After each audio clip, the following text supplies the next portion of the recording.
그 빠르고 비용 효율적으로 LLM 서빙하기 제목으로 발표를 하게 된 카카오의 양정석입니다. 일단 발표 순서는 저 발표 같이 자료 작성해 주시고 실험해 주시고 하신 분들 소개해 드리고, 그리고 저희가 처해 있는 LLM 서빙 환경들에 대해서 같이 좀 이야기를 나눠볼 생각이고, 그리고 양자와 저희가 적용했던 사례, 그리고 스페큘러티브 디코딩을 적용했던 사례에 대해서 공유 드리도록 하겠습니다. 저희 같이 발표 자료를 만들어 주신 멤버들이고요.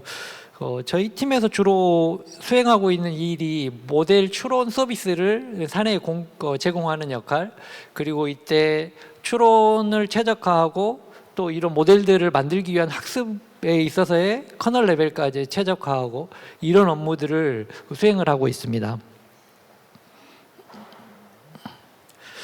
저희가 처해 있는 그 서빙 환경을 좀 살펴보면, 최근에는 뭐 GCP나 AWS 등 이제 클라우드 환경들도 많이 있고, 좀 이름을 언급드리지는 않겠지만 AI 전용 칩들도 되게 많이 나오고 있는 상황이고, 인텔이나 AMD 등에서도 사실 GPU 같은 걸 이제 만들어서 나오고 있는 상황이죠. 그리고 익숙하신 엔비디아 GPU들도 이제 가장 많이 쓰이고 있고, 근데 이런 시스템들을 이제 선택을 할 때 고려해야 될 사항들이 많이 있어요. 구축 비용도 고려를 해야 되고 운영 비용도 고려를 해야 되고, 사실 되게 중요하다고 보고 있는 것 중에 하나가 소프트웨어 완성도, 이게 되게 중요하고요. 이런 것들로 인해서 이제 처리량이나 응답 속도들, 이런 것들을 고려를 해야 되겠죠. 그리고 새로운 기술들이나 이러한 것들을 빠르게 적용할 수 있는 이런 범용성들도 되게 중요한 요소입니다. 여러 가지 요소들을 다 고려해 봤을 때 저희한테 현재 가장 효율적인 환경이 엔비디아 GPU를 저희 인프라 내에서 운영하는, 얘가 가장 비용 효율적이라고 판단을 하고 이렇게 운영을 하고 있습니다. 근데 추론화 기술들을 보면 사실 뭐 이게 불규칙하게 들어오거나 뭐 그런 것들을 배치를 효율적으로 처리하는 기술들, 그리고 잘 아시겠지만 KV 캐싱하고 이런 것들을 관리해 주는 방법들, 어텐션 계산을 빨리 하고 뭐 효율적으로 관리해 주는 방법들, 그리고 뭐 커스텀 커널 퓨징 방법이나 아니면 병렬화를 하기 위한 텐서 패러렐 방법들, 또 모델을 작게 만드는 방법들까지도 효율화할 수 있는 방법들은 되게 많고요. 그리고 거의 효율화에 있어서 약방의 감초죠. 퀀타이제이션 방법들도 되게 많이 소개가 되고 있고, 그 다음에 최근에 많이 이슈가 되고 있는 스페큘러티브 디코딩 방법까지 여러 가지 방법들이 되게 많고, 이러한 것들을 모두 적절하게 잘 섞어서 서빙을 해야지 가장 효율적으로 서빙을 할 수가 있습니다. 그런데 이러한 기술들이 사실은 발전 속도도 되게 빠르고 이런 것들을 모두 효율적으로 구현한다는 건 사실 쉬운 게 아닙니다. 그래서 저희도 오픈소스를 적극적으로 활용하는 방향을 선택을 했고요. 그리고 저희도 개선된 부분이나 구현한 부분에 있어서 풀리캐스트를 통해서 기여하는 방향을 선택을 했습니다. 그리고 이제 여러 가지 기술들 중에서 저희가 이제 가장 좀 그래도 효과가 많이 있다라고 생각하는 두 가지 기술들에 대해서 적용한 사례에 대해서 공유 드리겠습니다. 먼저 양자화에 대해서 공유를 드리겠습니다. 그 양자의 원리가 사실은 그렇죠. 그 데이터 사이즈가 8비트나 4비트, 실제로는 뭐 1비트까지 넣어서 작은 비트로 변환을 해서 추론을 수행하는 거. 그래서 이제 데이터 사이즈가 적어졌기 때문에 메모리 로딩의 부하를 줄여주고 그래서 이제 그 속도 이익을 얻는 게 원리입니다. 실제 LLM 추론 연산에서는 트랜스포머 기반이고, 거기서 차지하는 가장 큰 연산이 GEMM 연산이잖아요. 그래서 메모리 로딩 비중이 되게 큽니다. 그래서 초기에는 웨이트를 퀀타이즈해서 메모리 로딩을 계산해서 그 속도 향상을 얻는 방법들이 많이 쓰였고, 최근에는 액티베이션까지 퀀타이즈하는 방법들이 소개가 되고 있습니다. 이제 액티베이션까지 퀀타이제이션을 하게 되면 메모리 로딩 이익뿐만 아니라 그 양자화 레벨에서 연산을 수행하게 돼서 연산 속도 향상까지 얻을 수가 있는 장점이 있지만 액티베이션까지 이제 퀀타이즈를 하게 되면 성능이 감소하는 문제가 있고 이러한 것들 극복하기 위한 여러 가지 기술들이 필요하고 최근에 그러한 기술들이 소개가 되고 있습니다. 이제 웨일 온리 퀀타이제이션하고 웨이크와 액티베이션을 같이 퀀타이제이션 하는 그 두 가지의 프로세스를 잘 설명할 수 있는 자료를 넣었는데요. 보면 가장 왼쪽에 있는 그 컬럼을 보시면 이 부분이 실제로 플로팅 포인트로 되어 있는 웨이트를 스케일링 팩터를 찾고 이렇게 해서 퀀타이즈를 하게 되고 그 퀀타이즈 된 4비트 또는 8비트 이런 데이터겠죠. 이런 애들을 쿠다의 스레드가 와프 단위로 처리하기 좋도록 잘 패킹을 해서 메모리에 저장을 하게 되고 뭐 디스크에도 이렇게 저장을 하게 되는 이런 과정을 거치게 되고 가장 왼쪽에 있는 이런 과정은 오프라인으로 이제 처리가 되죠. 쉽게 말해서 쿼리를 받아서 처리하는 게 받는 타이밍에 처리하는 게 아니고 런타임 이외에 미리 처리를 해놓을 수 있게 되는 거죠. 그리고 가운데에 있는 컬럼이 이제 웨일 온리 퀀타이제이션의 프로세스를 나타내고 가장 오른쪽에 있는 게 웨이크와 액티베이션을 같이 퀀타이즈 했을 때 컬럼을 나타냅니다. 이 보면 호스트 메모리에서 글로벌 메모리까지 로딩을 할 때는 이때는 온라인은 아니에요.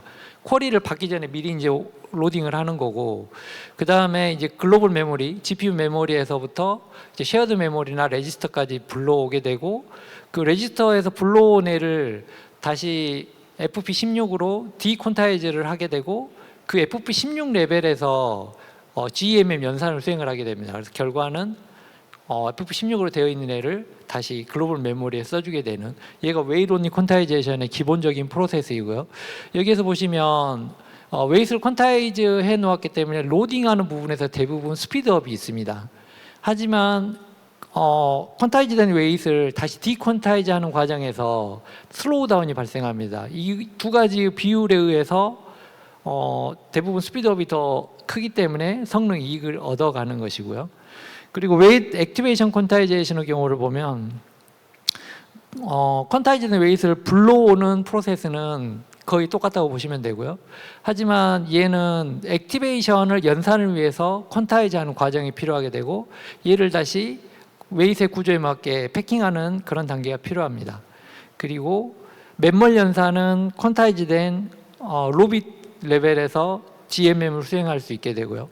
근데 결과를 대부분 인트 3위로 많이 저장을 하거든요. 인트 3위로 저장했던 걸 다시 FP16으로 디퀀타이즈하는 과정이 발생하게 되고 이 과정을 살펴보면 액티베이션을 퀀타이즈하는 과정이 슬로우 다운이 발생하게 되고 그리고 GMM 연산을 할 때는 스피드업이 발생하게 되죠. 하지만 그 결과를 다시 디퀀타이즈 할 때 다시 또 슬로우 다운이 발생하게 되고요.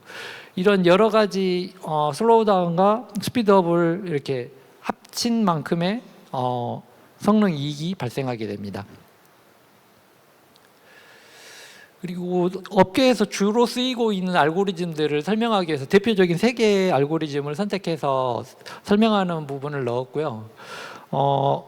GPT-Q 알고리즘의 경우에는 퀀타이즈 GPT 모델이라는 데서 이름이 유래했고 AWQ라는 건 이름이 거의 대부분 모든 걸 설명을 하거든요. Activation Aware Weight Quantization 이 이름이고 액티베이션을 고려해서 웨이트를 퀀타이즈 한다라는 그런 의미의 알고리즘이고 QQQ는 퀄리티 쿼빗 퀀타이제이션 방법이고 자세한 방법을 다음 슬라이드부터 설명을 드려보겠습니다. 이게 GPTQ가 LLM에서 좀 가장 많이 쓰이는 방법 중에 하나인 것 같은데요. 얘는 그 어떤 웨이트에서 퀀타이즈 하는 동안 발생한 에러를 주변의 웨이트로 전파해서 보상을 시켜주는 게 원리입니다. 지금은 효율적인 처리를 위해서 블럭 단위로 하나가 아니고 블럭 단위로 처리를 해서 그 주변 웨이트로 에러를 전파하는 과정을 그림으로 그려본 거고요. 보면 이 에러라는 건 퀀타이즈한 Q하고 퀀타이즈 안 한 웨이트 W하고의 차이값만큼을 그 인버스 에시안으로 보정해 준 만큼이 에러이고요. 여기서 인버스 에시안이 의미하는 게 사실은 그 웨이트 위치에서의 에러에 얼마나 민감하냐 그레디언트의 그레디언트니까 이게 그 민감도라고 생각을 하시면 되거든요. 그래서 얘를 주변 웨이트로 에러를 반영을 해줄 때도 이 민감도만큼 보정을 해서 다시 반영을 해주는 이런 식으로 첫 번째 웨이트에서 마지막 웨이트까지 쭉 순차적으로 진행을 하게 되면 에러가 보정이 된 퀀타이제이션을 얻을 수가 있는 방법입니다. 그리고 이제 얘는 액티베이션과 웨이트 사이의 스무딩 방법을 설명하는 건데요. AWQ에서 쓰인 방법이고 이게 실제로 이게 진폭을 보면 액티베이션의 진폭이 웨이트의 진폭보다 일반적으로 크다. 그래서 액티베이션에 있는 진폭을 스케일링 해줘서 웨이트로 넘길 수가 있죠. 그걸 수식으로 표현한 게 이 밑에 있는 수식이고, 그래서 둘 다 적당하게 콘타이즈하기 편하도록 만들어서 콘타이즈를 하자라는 게 이제 스무스 콘트나 아웃라이어 서프레션 플러스 이런 데서 사용된 기법이거든요. AWQ에서도 비슷하게 되게 예민한 웨이트 채널이 있더라. 그 예민한 웨이트 채널에 대해서 그 이 액티베이션 이거 진폭을 그 웨이트 쪽에서 이제 액티베이션 쪽으로 옮겨준 다음에 웨이트만 콘타이즈를 하게 되면 웨이트 온리 콘타이제이션을 했을 때 그 성능이 더 살아난다라는 게 원리이거든요. 그래서 그 세 가지 알고리즘들이 거의 같은 이 수식을 쓴다라고 보면 되고요. 그리고 이거 웨이트에 곱해지는 스케일링 팩터는 오프라인에 미리 계산할 수 있고, 또 이제 액티베이션에 이렇게 곱해지는 스케일링의 역수도 노멀라이제이션 레이어나 이런 부분에 이렇게 통합을 할 수가 있어요. 그래서 추가적인 오퍼레이션도 발생하지 않게 되는 그런 원리입니다. 액티베이션 스무딩이라고 이런 기법들을 부르더라고요. 그리고 이제 최근에 올해 나왔던 방법인 것 같은데, QQQ 방법 같은 경우에는 이전에 소개드렸던 액티브 스무딩 방법을 이제 적용을 시킵니다. 그런 다음에 이제 웨이 쪽으로 그 액티베이션의 진폭을 이동시켰겠죠. 그 상태에서 GPTQ를 이제 적용시켜서 웨이트를 콘타이즈를 하게 돼서 두 가지 방법을 병행한 거죠. 이렇게 했더니 웨이트를 4비트까지 그리고 액티베이션을 8비트까지 콘타이즈를 해도 성능 저하가 없더라 하는 게 얘네들의 주장이고, 그리고 실험 결과도 물론 그렇고요. 그리고 이제 그 연산 효율을 위해서 채널 단위, 그룹 단위, 커널까지 같이 공유를 했습니다. 그래서 이제 여러 가지 방법들 저희가 이제 저희 거 모델에 적용을 시켜서 이제 이밸류에이션 성능을 측정해 본 결과고요. 보시는 것처럼 대부분의 방법들이 크게 성능 하락이 없었어요. 물론 잘 만들어진 알고리즘이라고 다들 주장을 하기 때문에. 그리고 여기서 좀 눈여겨볼 만한 거는 오른쪽에 인스트럭션과 관련된 이밸류에이션에서 보면 가장 오른쪽에 있는 세 개, 웨이트를 4비트로 퀀타이즈한 방법들에 있어서 인스트럭션 관련된 이밸류에이션에서는 살짝 결과들이 좀 드랍되는 이런 성향들이 좀 보였고요. 그래서 저희가 지금 배포에 적용하고 있는 방법은 저쪽 8비트까지만 웨이트를 퀀타이즈하는 방법을 적용하려고 합니다. 그리고 속도적인 부분을 벤치마크를 넣었고요. 보시면 저기 파란색 라인이 16비트 처리이고요. 그리고 각 퀀타이제이션 방법별로 속도를 측정한 결과이고, 보시면 대부분 왼쪽 그 X축이 스루풋입니다. 리퀘스트 퍼 세크이고, Y축이 이제 레이턴시이고, 레이턴시는 낮을수록 좋고 리퀘스트 퍼 세크는 오른쪽으로 이렇게 치우칠수록 좋은 거죠. 이 보면 스루풋도 거의 한 30% 이상 이렇게 개선되는 거 보실 수 있고, 같은 스루풋 대비했을 때 레이턴시 차이는 되게 많이 나죠. 그리고 그런 걸 확인하실 수가 있고요. 그리고 이거 두 번째 오른쪽 상단에 있는 부분은 각 시퀀스 길이별로 동시 유저 수별로 성능을 측정한 결과이고, 항상 레이턴시도 개선이 됐었고, 그리고 밑에 보면 스루풋도 이렇게 개선이 되는 걸 확인하실 수가 있습니다. 그리고 이제 H100 머신에서도 비슷한 테스트를 했었고요. 근데 눈여겨 보실 만한 내용이 아까 A100에서 보셨던 자료에 비해서는 이 두 그래프의 폭이 좀 줄어들었어요. 이 줄어든 이유가 A100 같은 경우에는 H100에 비해서는 메모리 밴드위스가 좀 적어요. 퀀타이제이션을 해서 얻을 수 있는 이익이 H100에 비해서는 A100이 더 큰 이유가 그런 거라고 볼 수 있을 것 같아요. 그래서 구형 머신일수록 뭐 V100으로 가면 이런 차이는 더 확연히 일어날 거라고 보고 있습니다. 그리고 저희가 가지고 있는 다른 머신에 대해서도 비슷한 실험을 했었고요. 그리고 또 하나 자료를 준비한 건 오픈 모델 중에 좀 우리 거 모델보다 좀 상대적으로 큰 모델에 대해서도 비슷한 실험을 했었고, 보시면 얘는 70B 모델에 대해서 수행을 했을 때 리퀘스트 퍼세컨드 스루프 차이가 거의 2배 가까이 차이가 났었고 레이턴시도 많이 차이가 났었어요. 그래서 여기서 말하고 싶은 건 모델이 커지면 커질수록 메모리 밴드위스가 작으면 작을수록 퀀타이제이션을 해서 얻을 수 있는 효과는, 경제적인 효과는 매우 크다. 예, 그 말씀을 드리고 싶었습니다. 정성적으로 봤을 때 그리드 디코딩 결과인데 아웃풋이 토큰 단위로 다르게는 나와요. 하지만 보시는 것처럼 조금 더 편하게 만들 수 있는 이 부분과 조금 더 자신감을 가지고 이야기할 수 있는 뭐 이런 부분이 이게 의미적으로는 크게 다르지 않더라라는 걸 정성적으로 확인을 했습니다. 그리고 다음으로 소개드릴 저희의 적용 방법은 스페큘러티브 디코딩인데요. 이게 스페큘러티브 디코딩의 기본적인 개념을 좀 설명을 드리자면, 일반적인 LLM 모델이 오토 리그레시브 디코딩으로 순차적으로 넥스트 토큰을 계속 생성해야 되는 방식이죠. 그러다 보니까 이게 이터레이션 수만큼 느려질 수밖에 없는 한계가 있고요. 그래서 나온 방법 스페큘러티브 방법이고, 얘는 후보가 될 수 있는 그 토큰을 여러 개를 K개를 이렇게 순차적으로 빨리 만들고 얘를 병렬로 검증을 해서 빨리 이렇게 한 방에 검증을 해서 이걸 하자라는 거거든요. 그리고 이론상으로는 로스리스한 생성도 가능하다는 장점이 있습니다. 그걸 그림으로 나타낸 게 이 밑에 보시는 것 같고요.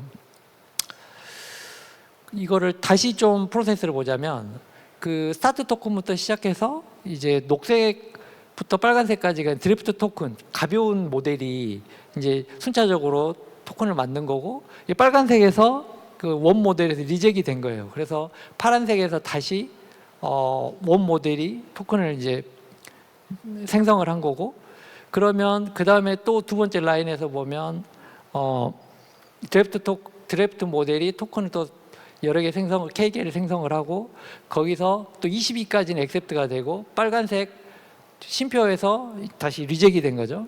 그리고 다시 이제 리젝이 됐으니까 원 모델이 토큰 하나를 생성하게 돼요. 이 과정을 이렇게 쭉 마지막 토큰까지 생성을 하는 거예요. 그래서 사실은 가벼운 모델로 여러 개 토큰을 동시에 생성하는 그런 효과가 있는 거죠.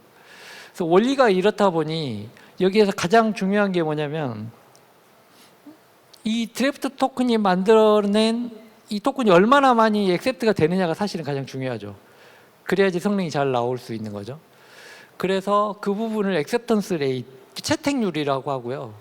그래서 이 채택률 어떻게 계산이 되냐면, 만들어낸 총 토큰 수분의 받아들여진 토큰 수가 되고, 리젝이 발생하게 되면 리젝된 이후의 토큰은 다 버립니다. 그리고 타겟 토큰부터 항상 시작을 하고, 그래서 예를 들자면 드래프트 모델이 배치 1, 2에서 액셉트, 뭐 폴스, 트루, 이렇게 액셉트, 리젝, 액셉트 이렇게 시퀀스가 나왔다라고 하면, 토탈 토큰 수는 이게 5개니까 5개 플러스 1, 배치가 2니까 2 해서 12개가 되고요. 액셉티드 토큰 수는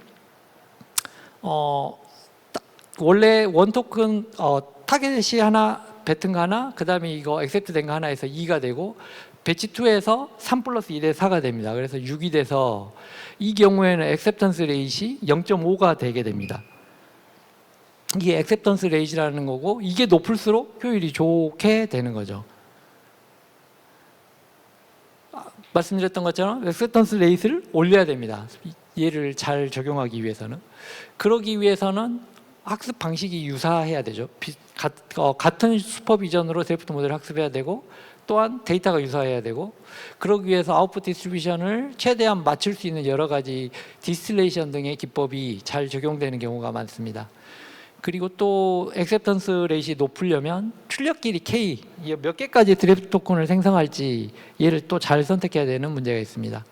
그리고 또 드래프트 토큰이 너무 무거우면 또 이게 효과가 없겠죠. 그래서 얘도 최대한 가벼워야 좋고요.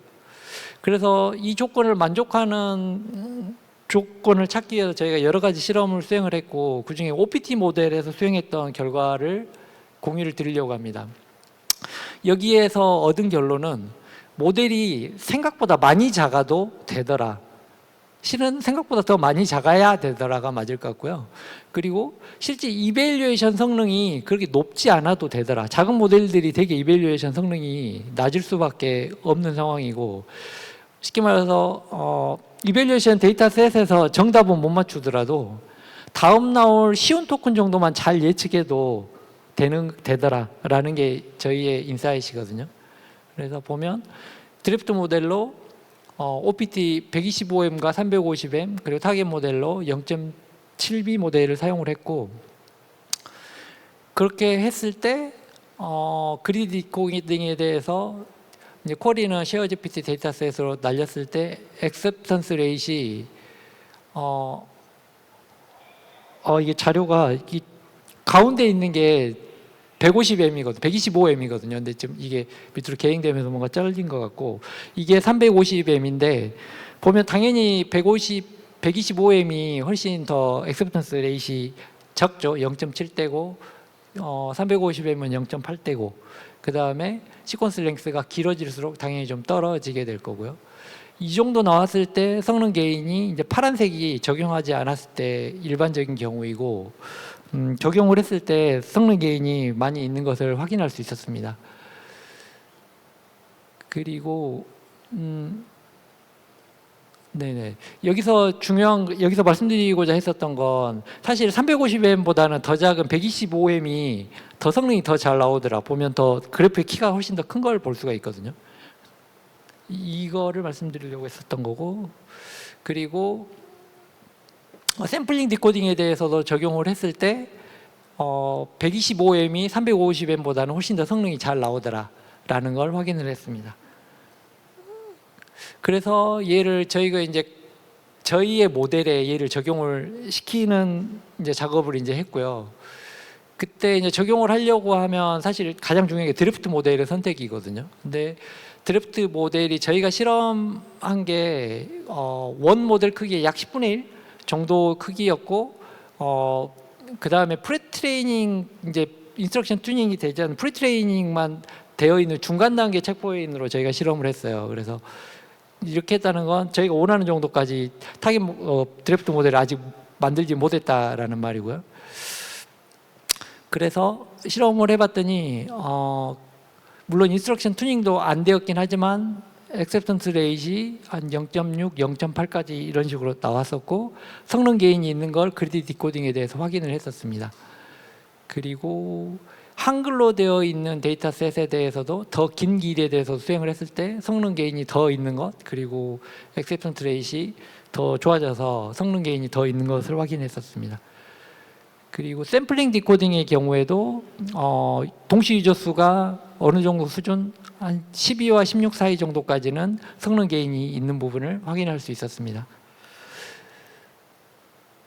스페큘러티브 디코딩을 적용하는 데 있어서 사실은 아직은 더 과제가 있는 상황이고요. 저희 모델에 대해서 지금은 10분의 1 정도 모델로 실험을 했었는데, 저희가 생각하기에는 약 50분의 1 정도 크기 정도까지 드래프트 모델을 만들어야 될 거라고 생각을 하고 있고, 그래서 프루닝과 디스틸레이션 이런 기법을 통해서 모델을 작게 만드는 과정을 수행을 하고 있는 중입니다. 그리고 드래프트 모델의 액셉턴스 레이트를 높이는 방향으로 또 개선을 계속 고민을 해야 될 것 같고요. 그리고 이제 더 장기적으로 이제 가벼운 드래프트를 생성하는 여러 가지 기술들도 적용을 해야 된다라고 생각을 하고 있습니다. 네, 발표에 참고했던 문헌들이고요. 예, 발표는 이렇게 마치도록 하겠습니다. 감사합니다.